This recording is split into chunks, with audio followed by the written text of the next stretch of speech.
Welcome to The Explainer. Today, we're diving into a really powerful and honestly often overlooked piece of history.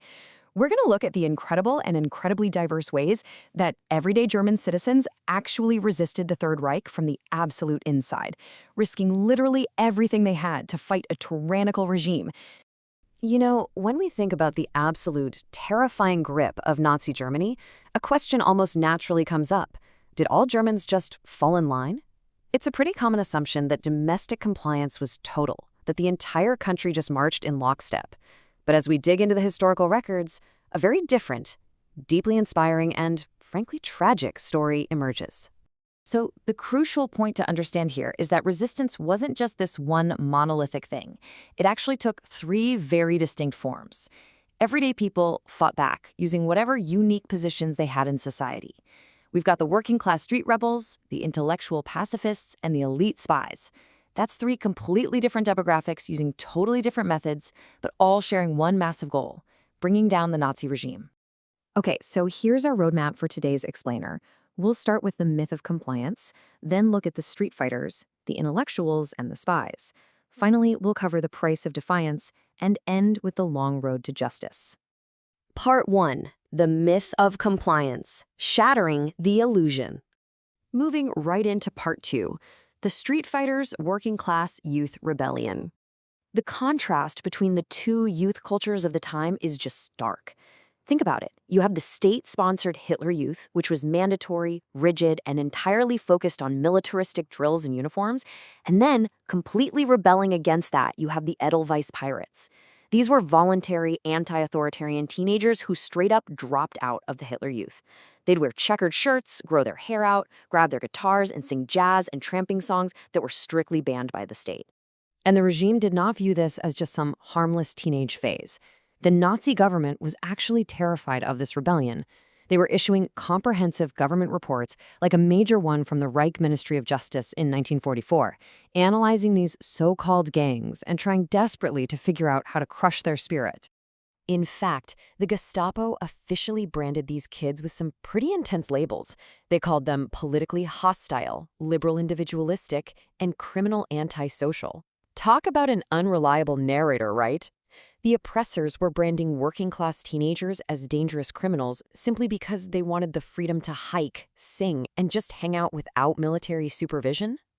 But here's the thing. Their actions didn't stay limited to just singing parodies. Things escalated. Over in Cologne, a network of these pirates known as the Ehrenfeld Group, which was actually led by a 23-year-old concentration camp escapee named Hans Steinbrück, started taking direct action. They began by deflating tires and hiding the bikes of Hitler Youth patrols. Then they escalated to stealing explosives, fencing stolen goods on the black market just to survive, and incredibly, they even plotted to blow up the Gestapo headquarters in Cologne. Let's transition to Part 3, the intellectuals, the power of the pen.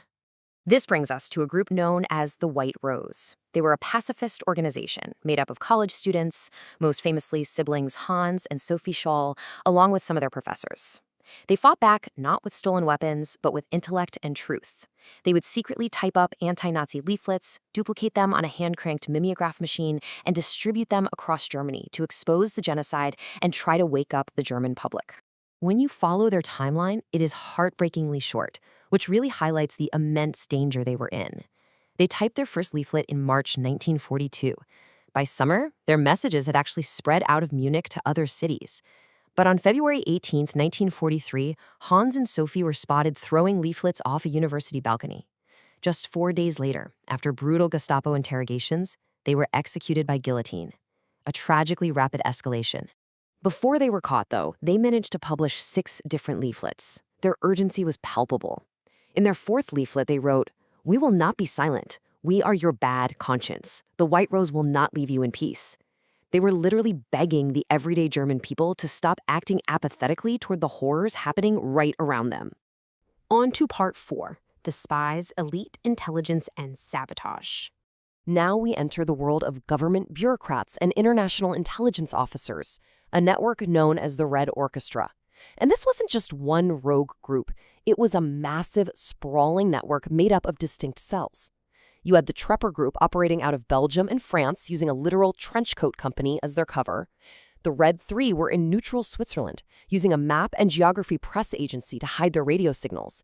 And in Berlin, the Schulze-Boysen and Harnack group were embedded right inside German government ministries, using high society parties to gather military secrets.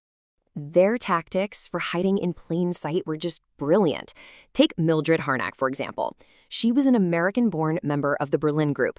She and her colleagues would translate forbidden speeches by foreign leaders like Churchill and Roosevelt. To bypass the Nazi censors, they actually published these anti-Nazi writings hidden inside books with incredibly boring approved titles like Home Heating by Electricity. They were distributing forbidden intelligence right under the Gestapo's nose.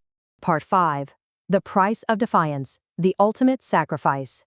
143. That is the exact number of Red Orchestra agents who were executed when their spy network was finally uncovered. They were hunted down, relentlessly interrogated, and murdered.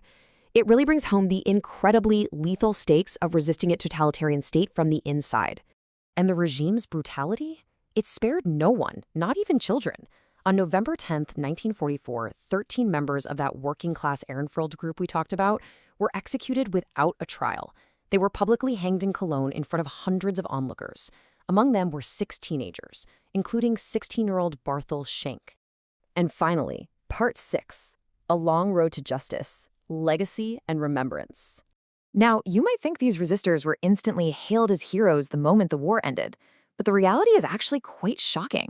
In 1945, Allied military police and post-war German courts still treated surviving Edelweiss pirates as criminals because they were relying on the old Gestapo files.